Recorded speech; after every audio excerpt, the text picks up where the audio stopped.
Mga katrops, welcome back ulit sa aking channel, Sports React PH.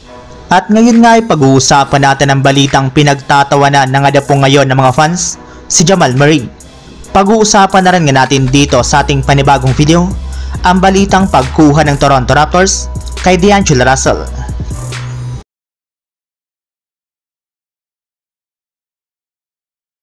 Matapos nga po mga katrops na matalo ang Team Canada sa kanilang quarterfinals game laban sa Team France ay tuluyan na nga po silang na-eliminate sa Paris Olympics.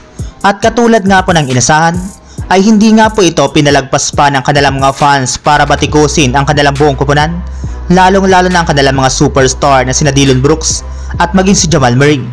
Yes, maging si Jamal Murray nga po mga katrops ay hindi nakaligtas mula sa mga pambabatikos mula sa mga fans, lalo pat sobrang nga po siya nag-struggle sa kanilang mga nakalipas na laro sa Paris Olympics.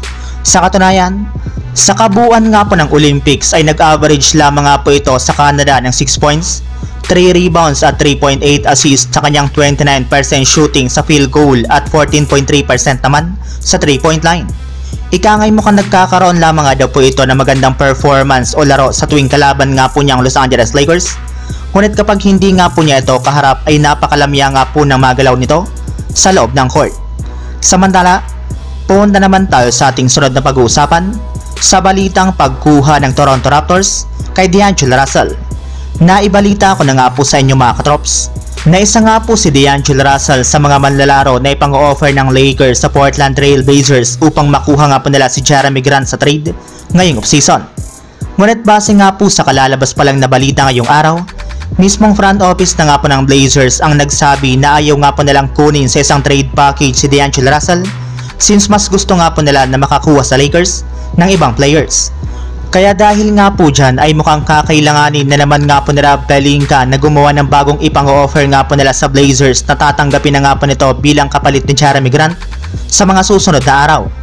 Bukod rin nga po dyan ay kailangan na rin naman nga po nilang maghanap ngayon ng ibang team na kukuha sa kanyang serbisyo.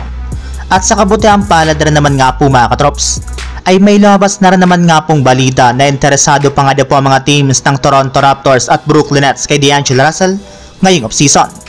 Ngunit sa parte nga po mga katrops ng Raptors, gusto nga po nilang makuha si D'Lo hindi dahil sa kanyang talento, bagkus dahil ito sa kanyang patapos ng kontrata since magagamit nga po nila siya upang makapagbawas ng kanilang salary cap para sa kanilang mga manlalaro. So yun lang mga katrops, ang handog kong story ngayong araw.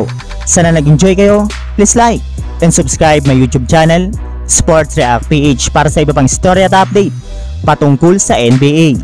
Kita-kits muli sa ating susunod na video.